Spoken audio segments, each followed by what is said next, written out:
நம்ம அஜித் சார் தற்போது தொடர்ச்சியாக மலேசியாவில் கார் பந்தயங்களில் கலந்து கொள்றாரு. கடந்த ஆண்டு பார்த்தீங்கன்னா துபாய் போன்ற வெளிநாடுகளில் தொடர்ச்சியாக கார் பந்தயங்களில் கலந்து கொண்டிருந்தார். கடந்த ஆண்டு முழுக்கவே ஏகே அவர்கள் கார் பந்தயத்தில் மட்டுமே அவருடைய நேரத்தை செலவழிச்சாரு. அது மட்டுமல்லாமல் கடந்த ஆண்டு இவருடைய நடிப்புல 2 படங்கள் ரிலீஸ் ஆச்சு. ஒன்று விடாமுயற்சி மற்றும் ஒன்று குட் பேட் அக்லி. விடாமுயற்சி திரைப்படத்தை விட குட் பேட் அக்லி திரைப்படத்திற்கு எக்கச்சக்கமான பாசிட்டிவான விமர்சனங்களுமே வந்தது. ஆகையால பார்த்தீங்கன்னா அதே இயக்குனருடன் மீண்டும் அவருடைய அடுத்த படத்தை அறிவிச்சாரு. அதாவது அந்த திரைப்படம் தான் AK 64.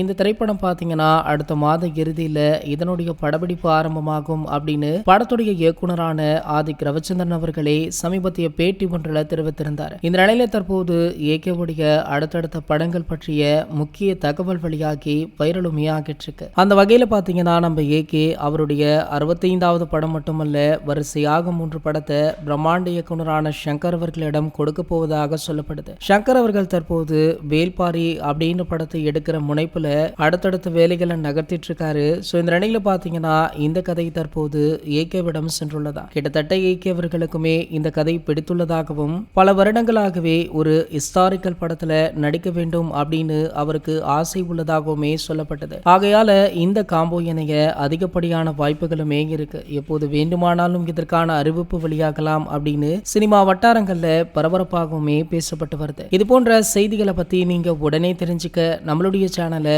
மறக்காம சப்ஸ்கிரைப் பண்ணிக்கோங்க.